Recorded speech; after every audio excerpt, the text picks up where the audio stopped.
Hello and welcome to today's lesson. We're doing lesson 4-4 and your learning target is I can recognize proportional and non-proportional situations. So we're going to be doing that by looking at graphs, by equations, and by looking at charts. So if you look over here on the right, the first one I have up here is a graph. So is that graph proportional or non-proportional? So really what this lesson's doing is putting all of 4-1, 4-2, 4-3, and mod 3 all together. And can you tell the difference between proportional and non-proportional relationships? So if we look at this first one over here, this graph, is it linear? Is it a nice straight line? Yes. Does it have a nice constant rate of change? Yes. But is it going through the origin here? And that answer is no. So this one is not proportional. Looking at the second one here, and we're looking at when things are written in y equals mx plus b form. So we're looking, is b equal to 0? Is the y-intercept 0? Or is the y-intercept some other number so it's not 0? Well, if you look here, to fill this out, we would put plus 0 because they don't want us to add anything. And lazy mathematicians don't write that, so that's why we just write what's in blue, y equals 3x. And because this b is 0, this one is yes, it is proportional because its y-intercept is 0, which means when we graph it, it is going through the origin right here at 0, 0, and we'd go up 1, 2, 3, and over 1. All right, and the third one here is a table. So how in a table do we tell? Well, typically we look for that k value if it's in a table, and if all we're trying to tell is if it's proportional or not proportional, then we just want to do, remember, it's y over x. So 3 divided by 1 is 3. 6 divided by 2 is 3. So far it is proportional because those two values are the same. 9 divided by 3 is 3. So far, we're a good. 12 divided by 4 is 3. So the k value is the same in every one, so this one is proportional. All right, just looking at this graph, we're going to basically look for one thing. Does it go through the origin? And the answer is yes. So this one is proportional. All right, make sure your book is open here to page 113. Stop the video, and then you guys go ahead and say proportional or not, and then resume the video after you have done. All right, so number 1 does not go through the origin, so this one is not proportional. Not proportional. Right, number 2, it goes through the origin right here. So yes, this one is proportional. They're straight lines and it goes through the origin. So that's how quick we can tell on a graph. All right, next they want us to look at equations. Y equals mx plus b. And when we were just looking in mod 3, it was y equals kx. We didn't have anything over here for b. So that's where we're getting the plus 0. So if b equals 0, that's where we're getting that it is a constant rate of change and we can find that k value, and that would be proportional because it's going through the origin. So here we go. We have 4 different problems for you guys to try. So go ahead and stop your book, or stop the video, and look in your book at page 114 and do these 4 problems here and then resume the video to see if you did them correct. So if we look at number 5, this y-intercept over here, this y-intercept, they didn't write anything, so that would be 0. So b equals 0, so this one is proportional. Number 6, they have this plus 200 there, so this one is not proportional. I guess that's a 2,000, not 200. Number 7, just be careful if they're asking you to find the slope and the y-intercept. They don't have it quite written in the right way. The slope here for this one is a -3. That doesn't help or not help us with proportionality, but I just wanted to point that out. And this one has a y-intercept, b value of 450. And what does b have to be proportional? 0. So this one is not proportional. And the last one here, well, this one's a little tricky because it only has one letter. And when it only has one letter, that means it's either going to be a horizontal line or a vertical line. So they are both linear, but it's not proportional because it's not going through the origin. So this one would not be proportional. All right, then the last thing they're going to have us look at is if things are in a table, how can we tell if something is proportional or not? And we're looking for the constant rate of change. So here we have a table, and they're simply asking us, is it proportional or not? Not to find the slope, just proportional or not. Because if they wanted us to find the slope, we would use that formula, y1 minus y2 all over x1 minus x2. But they just want to know, hey, is this proportional? Is it going through the origin? So remember, every time you do that, we do y over x, which is what they're doing here. Here's your x value, here's your y value. 1,690 divided by 130 is 13.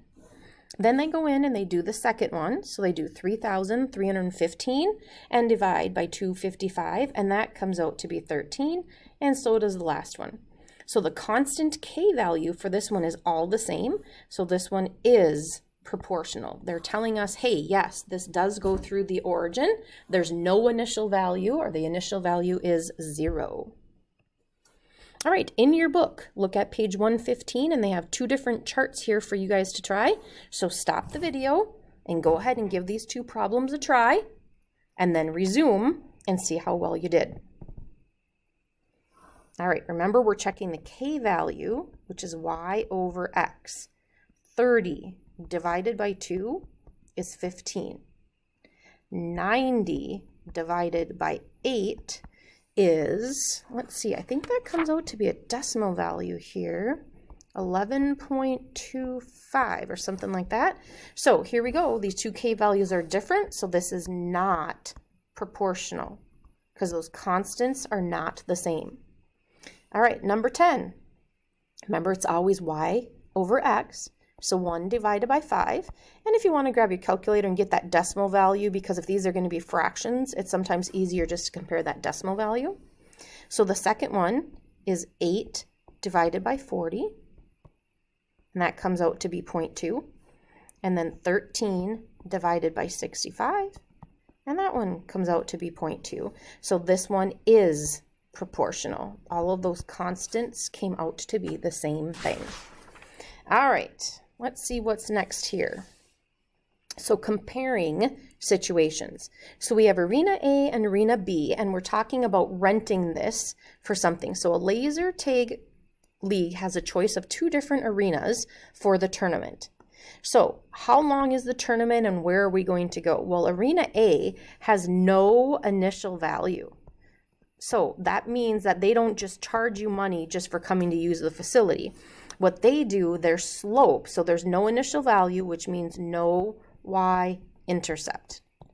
Okay, what this one means is that your slope, or the change here, is going to be $225 per hour to rent this. So if you wanted to rent this for a birthday party or something like that, they're going to charge you $225 per hour.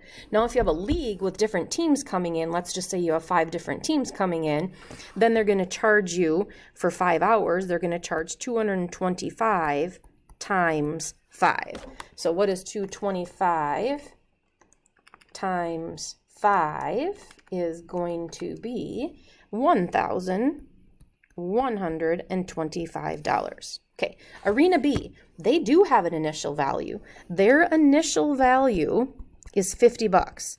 So they charge you $50 just for using the facility. But now if we count up from 50 and we count up and over to here, so when we go up and then over, that rate right there ends up being at $200 per hour, whereas the other facility is $225 per hour. So if we went just for 1 hour, you're just going to go there for a birthday party, 1 hour, Arena A would be cheaper because it's $225. For 1 hour at Arena B, the cost is $250 because they charge you the $200 per hour plus the $50. So that's where we get our equation of $200 per hour plus an initial value of $50. Whereas arena A, you can see there's no initial value. Now let's see what my second one was. As I said, how about we rent it for 5 hours? So now if we take 200 times 5 plus 50, looks like we're going to have 1,000 plus 50. So this one's going to be $1,050 at arena B, where arena A was $1,125. So really, what arena you go to is going to depend on how long you need it for. Okay? So in our second example here, they're talking about painters. And Jessica here has $45 an hour, no initial value. Painter B, can you write the equation from this graph? So y equals blank x plus blank. Does this have a y-intercept? Remember, anytime we have a y-intercept, that's when that x value is 0. So that means this has an initial value of $20. Now, how much do they charge an hour? So what we need to find out is the slope of this. So to do that, I'm going to do 55 minus 20. Remember, I take those y values and subtract them. And if I did 55 minus 20, then I'm going to do 1 minus 0 on the bottom. So I get a 1. So 55 minus 20 is going to give us 35. So Painter B charges $35 an hour and has an initial fee of $20. Whereas Painter A is only $45. Okay, so now what the difference is if you only need it for 1 hour, Painter A is only going to be 1 hour is going to be $45 over here. But if you look at Painter here, it's going to be 35 plus 20. So Painter B would charge you $55. Okay, but now what if we needed 3 hours? So what is, for 3 hours, we're going to take 45 times 3. So that's $135. So let's put in right here, we're putting in a 3. So 35 times 3 plus the $20, and this is $125. So you see, the less hours you have, Painter A is better, but the more hours you keep going, Painter B is going to be better. So you will pick each painter based on what you have going on. All right, good luck on this homework today. Remember, we are primarily paying attention to the difference between telling if something is proportional or non-proportional from a graph, an equation, and a chart. And then the last thing we talked about in here was interpreting the information. Okay, so interpreting what your slope is and what your y-intercept is and what the difference is. All right, good luck on your homework.